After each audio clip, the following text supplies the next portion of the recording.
फरीदाबाद की बेटी डॉक्टर अनुभवा महाजन को मिला राष्ट्रपति एट होम कार्यक्रम का निमंत्रण। फरीदाबाद की डॉक्टर अनुभवा महाजन को 26 जनवरी को नई दिल्ली में आयोजित राष्ट्रपति एट होम कार्यक्रम में शामिल होने का निमंत्रण मिला है। यह सम्मान उन्हें उनके एनजीओ द्वारा इनविजिबल डिसेबिलिटी से पीड़ित लगभग 50,000 लोगों का इलाज करने और उनकी मदद करने के लिए दिया गया है। पोस्ट ऑफिस के कर्मचारी विशेष रूप से उनके घर पर निमंत्रण पत्र लेकर पहुंचे और यह सम्मानजनक पत्र सौंपा। मेरा नाम संदीप, मैं डाक विभाग में नौकरी करता हूँ, पोस्टमैन के पद पर।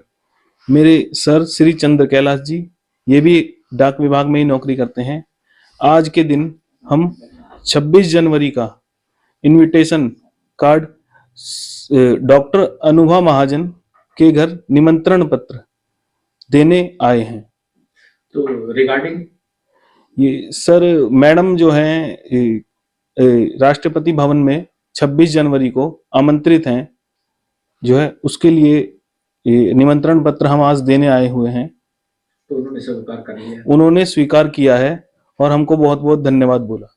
और डाक विभाग की तरफ से आप भी यहाँ पहुंचे हैं और ले जाने का बहुत अच्छा लग रहा है क्योंकि इस तरह का काम डिपार्टमेंट को पहली बार मिला है हमारे।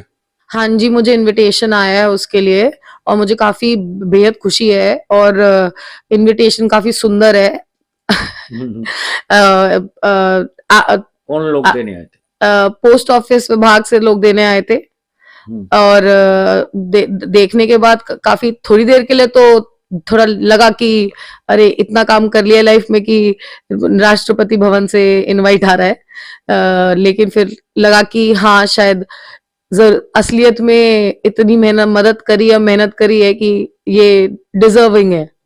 जो ऐसी कौन सी अचीवमेंट्स है आपकी जिसके लिए आपको स्पेशल बुलाया जा रहा है? मैं एक्चुअली में सिर्फ एक डेंटिस्ट और डॉक्टर नहीं हूँ, मैं pain and palliative care specialist भी हूँ और मैंने पब्लिक हेल्थ न्यूट्रिशन भी करा हुआ है। मैं टिस मुंबई से सोशल एंटरप्रेन्योरशिप कर चुकी हूँ और मैं एक एनजीओ चलाती हूँ क्रॉनिक पिन इंडिया नाम से, जो फरीदाबाद हरियाणा में ही रजिस्टर्ड है और हम एक नेशनल हेल्पलाइन चलाते हैं जिसके थ्रू हम 40-50 हजार लोगों की आज तक मदद कर पाए हैं। सही टाइम पे डायग्नोसिस, ट्रीटमेंट, उनको बीमारियों और सबसे रिलेटेड जानकारी देना, उनके परिवार को संभालना और उन लोगों को किसी को बीमारी या कोई विकलांगता आती है तो इतना आसान नहीं होता कि आप उसे एक्सेप्ट कर लो, सालों साल लग जाते हैं और उस सालों साल में आपका शरीर भी खराब हो रहा होता है। तो हम उनको उनकी बीमारियों से परिचित करा के उनको सही तरीके से संभालते हुए सब काम करते हैं। इस तरह के काम के लिए मोटिवेशन कैसे मिला आपको कि मुझे इस फील्ड में ऐसे काम करना है? दरअसल डॉक्टर होने का पेशा इंसान तभी चूज करता है जब उसको दुनिया में थोड़ा सुधार लाना होता है या अपने हिंदुस्तान के लिए काम, यहाँ तो मेरे को हिंदुस्तान के लिए काम करना है, ठीक है। तो मैं जब डॉक्टर बनी तभी मैं मरीज भी बन गई क्योंकि एक गलती की वजह से मुझे एक बहुत ही अनोखी बीमारी हो गई।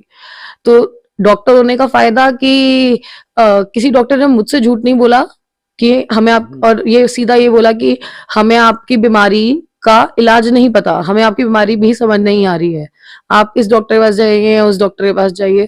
करते करते 1-1.5 साल में मैं सही डॉक्टर के पास पहुंच गई।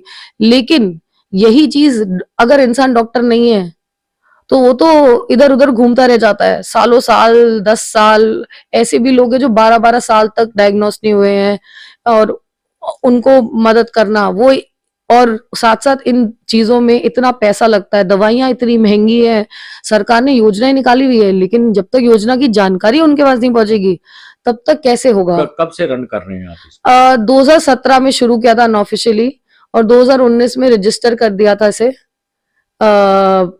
फरीदाबाद में, क्योंकि हमारे काम को देखते देखते हमें यूनिवर्सिटी कॉलेज ऑफ लंदन से एक प्रोजेक्ट की इंक्वायरी आई थी जिसमें वो हिंदुस्तान और यूके का कोलैबोरेशन में लोगों की दिक्कतें समझ के उनको मदद करने के लिए वो बना था। तो वहां से शुरुआत हुई थी और अब इन बीमारियां जो अनोखी है, इनकी जिनकी जानकारी नहीं होती है, मैं गर्व से कह सकती हूँ कि अपोलो हॉस्पिटल से लेके हर किसी हॉस्पिटल को अब इन बीमारियों के बारे में पता। अब आपको हिंदुस्तान में हॉस्पिटलों की जो वेबसाइट्स होती है उस पे भी इन बीमारियों के बारे में जानकारी मिलेगी। जब हमने काम शुरू किया था तब तो जानकारी भी नहीं किस थी। नाम से जानी जाती है ये बीमारी? मेरी बीमारी का नाम CRPS है, कॉम्प्लेक्स रीजनल पेन सिंड्रोम, लेकिन ऐसी ही हजारों बीमारियां और भी हैं जो इसमें आती है, नसों की बीमारियां और ऑटोइम्यून डिजीजेस।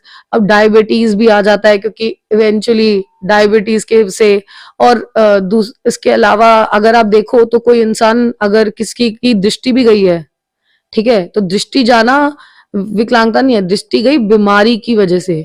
हर दूसरा तीसरा बंदा जिसकी दृष्टि समय के साथ जाती है वो किसी बीमारी की वजह से ही जा रही होती है। तो अब तक आपका NGO विभिन्न बीमारियों से पीड़ित लोगों, कितने लोगों का इलाज कर चुका है, उनको जो है सपोर्ट कर चुका है? 40-50 हजार लोगों को सपोर्ट कर चुका है, लेकिन उसके बावजूद हमने मिनिस्ट्री के साथ बातचीत करके और गोवा में लास्ट ईयर जब इंटरनेशनल पर्पस फेल हुआ था तो मुद्दा उठाया था नसों की बीमारियों की गाइडलाइन RPWD एक्ट में सही करने के लिए। तो Rajesh Agarwal sir and all ने सीरियसली उस बात को लिया और हमें पॉलिसी चेंज का मौका मिला। और अब जो डिसेबिलिटी असेसमेंट गाइडलाइंस हैं वो काफी ज्यादा बढ़ के हैं, लेकिन काफी सारी चीजें उसमें ऐड हो चुकी है जो लोगों के लिए फायदेमंद है। अभी वो स्टेट लेवल पे अप्लाई होना शुरू नहीं हुई है, लेकिन हमारा नुमाइना है कि ये कम से कम 1-2 करोड़ हिंदुस्तानियों की मदद कर सकती है। तो आपके उत्कृष्ट कार्य के लिए आपको जो है राष्ट्रपति भवन में हाँ जी, 26 जनवरी को जो है एट होम, हाँ जी, प्रेसिडेंट एट होम हाँ। कार्यक्रम में बुलाया गया। बताया जा रहा है कि इससे पहले 15 अगस्त को भी आपको ऐसे ही बुलाया गया था। हाँ जी, मेरे को पिछली बार 15 अगस्त का भी इनविटेशन आया था एट होम का, और वो अलग ही फीलिंग है वहां पे इतने सारे मिनिस्ट्री के लोगों के बीच में, एम्बेसी के लोगों के बीच में होना, और उन्होंने काफी सारा यूथ इनवाइटेड था।